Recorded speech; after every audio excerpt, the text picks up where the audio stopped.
Students, let's discuss about the importance of mitochondria and what happens when a mitochondria gets abnormal या mitochondria से related जो stuff हैं अगर वो normally perform ना कर रहे हों तो तब किस किस्म की सूरत हाल का सामना करना पड़ता है और as a biotechnologist इसको कैसे fix किया जा सकता है या handle किया जा सकता है.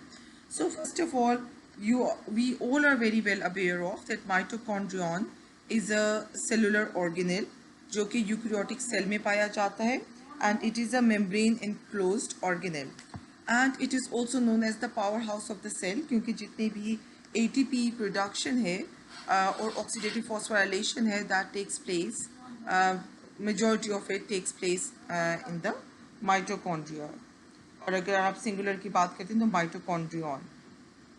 तो जनाब हमारी एटीपी प्रोडक्शन और सेलुलर एनर्जी मेटाबॉलिज्म के लिए इम्पोर्टेंट माइटोकॉन्ड्रिया का अपना जीनोम होता है. इसीलिए हम आपसे कहते हैं ना कि अगर आप ह्यूमन का देखें, ह्यूमन के हर सेल में दो तरह के जीनोम होते हैं. एक न्यूक्लियर जीनोम होता है और सेकेंड माइटोकॉन्ड्रियल जीनोम होता है. और अगर आप प्लांट सेल को देखेंगे तो प्लांट सेल में तीन तरह के जीनोम होते हैं: nuclear genome, mitochondrial genome and chloroplast genome. So if anything goes wrong with the mitochondrial genome और डीएनए और दोज जीन्स जो कि माइटोकॉन्ड्रिया के अपने जीनोम के ऊपर तो मौजूद नहीं है लेकिन न्यूक्लियस में है and they are important for the function of mitochondria, इनमें से कहीं पर भी अगर म्यूटेशंस हो जाती हैं तो that will lead to the dysfunctional mitochondrion. Kindly keep in mind कि जो ह्यूमन माइटोकॉन्ड्रियल जीनोम है it is around 16 kilo base pair in size और इसके ऊपर 37 सेपरेट प्रोटीन इनकोडिंग जीन्स मौजूद होती हैं.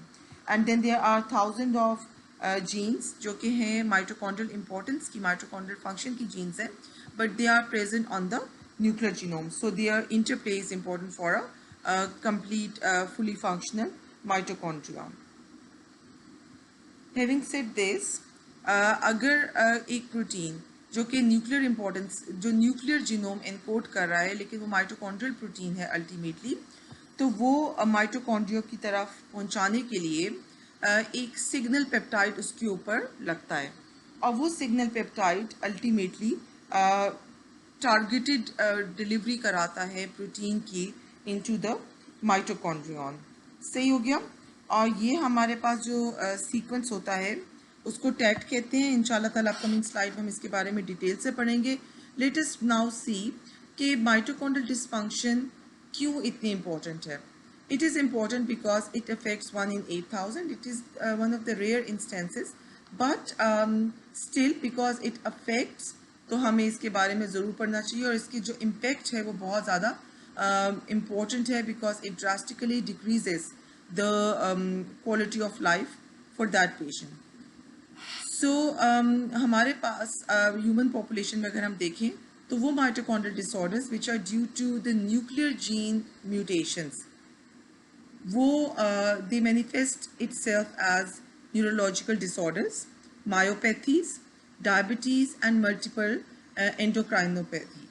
न्यूरोलॉजिकल डिसऑर्डर में नर्वस सिस्टम से रिलेटेड कॉम्प्लिकेशंस होती हैं. मायोपैथी का मतलब ये है कि जो मसल हैं, मसल्स वीक हो जाते हैं, मसल वेस्टिंग हो सकती है, मस्कुलर कंट्रोल लूज हो सकता है. डायबिटीज़ के बारे में आप जानते हैं कि वो sugar regulation in the body वो गड़बड़ हो जाएगी. और एंडोक्राइनोपैथी का मतलब ये है कि जो हार्मोन्स हैं वो भी डिस्टर्ब हो जाएंगे. सो जो लेकिन वो डिसऑर्डर्स जो कि mitochondrial direct mitochondrial gene mutations की वजह से होती हैं, they include Kearns Sayre syndrome, MELAS syndrome, Leber hereditary optic neuropathy. और ये सिंड्रोमिक इन नेचर होते हैं. इसमें मल्टीपल सिम्टम्स मौजूद होते हैं विद अ सिंगल डिजीज़. और स्पेसिफिकली जो माइटोकॉन्ड्रियल जीन म्यूटेशंस हैं उनकी मैटरनल इनहेरिटेंस होती है. Again let's refresh this concept कि हम अपना माइटोकॉन्ड्रिया अपनी मदर से इनहेरिट करते हैं क्योंकि at the time of fertilization it is the maternal mitochondria which remains in the zygote, जबकि जो पैटर्नल माइटोकॉन्ड्रिया है वो इसका पार्ट नहीं बनता. Currently there is no effective therapy for such disorders और अगर हो भी तो symptomatic therapies are available but there is cure for it. अच्छा, अब जो थेरेपीज अवेलेबल हैं जो कि क्लिनिशियंस यूज़ करते हैं, that includes enzyme replacement therapy and specifically ये लाइसोसोमल स्टोरेज डिजीज़ के लिए यूटिलाइज की जाती हैं। अब लाइसोसोमल स्टोरेज डिजीज़ में क्या क्या आता है? गॉशर डिजीज़ आता है, फेब्री डिजीज़ आता है, हंटर सिंड्रोम आते हैं, पॉम डिजीज़ आती हैं। इन सब के लिए एंजाइम रिप्लेसमेंट थेरेपी एग्जिस्ट। अच्छा, इसमें किया क्या जाता है कि चूँकि माइटोकॉन्ड्रिया स्पेसिफिक डिलीवरी चाहिए, तो माइटोकॉन्ड्रिया स्पेसिफिक डिलीवरी के लिए माइटोकॉन्ड्रिया स्पेसिफिक सिग्नल पेप्टाइड जो कि वहाँ पे, या स्क्रीटरी सिग्नल जो कि अल्टीमेटली किसी भी प्रोटीन को माइटोकॉन्ड्रिया तक पहुँचाता है, उसको फ्यूज़ किया जाता है इन एंजाइम्स के साथ। And that excretory signal is actually 11 amino acid long signal और पेप्टाइड जो कि आर्जिनिन और लाइसिन रिच होता है। इसको आप कहते हैं transcriptional activator of transcription peptide. Abbreviation इसका टाट या टैट होता है। और आप देखें इसमें क्या मौजूद है? Tyrosine, glycine, arginine, lysine, lysine, 2 lysine है, फिर उसके बाद 2 आर्जिनिन आए, फिर ग्लूटामीन आया, फिर 3 आर्जिनिन आए। तो इस तरह ये हमारे 11 amino acid long tag peptide form होता है।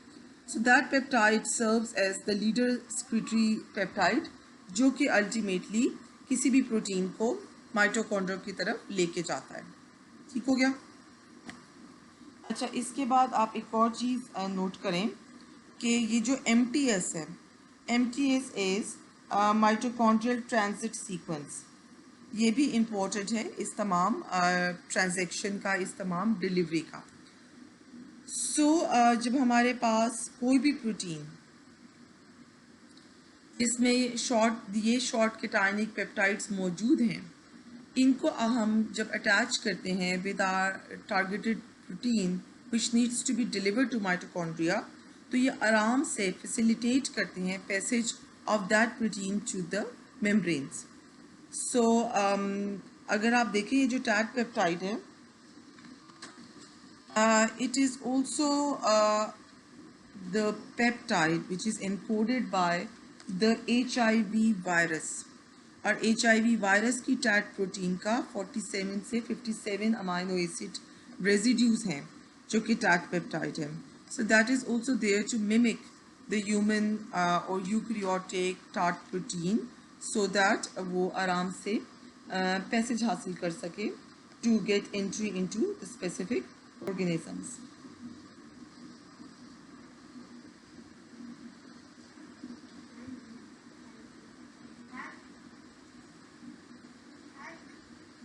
अच्छा जी, अब हम इस टैट प्रोटीन को, इस टैट फ्यूजन प्रोटीन को जब भी हम किसी कल्चर्ड सेल कल्चर में हम डाल रहे हैं या इंटेक्ट टिश्यूज़ में यूज़ कर रहे हैं, लाइव टिश्यूज़ में यूज़ कर रहे हैं, तो बहुत अच्छे रिजल्ट्स मिले and the results indicated that those tissues regained the biological activity of the targeted protein. So this is a huge discovery. This is a very interesting discovery for the treatment of many disorders where those enzymes are deficient or non-functional, so they can be specifically targeted towards the mitochondrion. Having said this, हम एक example देखते हैं, और example है हमारे पास lipoamide dehydrogenase enzyme की। और ये एंजाइम चूँकि डेफिशिएंट हो जाता है in the mitochondrial diseases and ultimately leads to neurological diseases, liver failure and myoglobinuria, तो इसको उन्होंने यूज़ किया by fusing the LAT enzyme expressed in the cultures with the TAT peptide. और फिर इसको इन्होंने ह्यूमन सेल कल्चर में examine किया and they have also seen its efficacy in the LAT deficient mice models. And they found that those deficient mice restored the activity when they were transformed with the help of TET-LAT construct. So I'm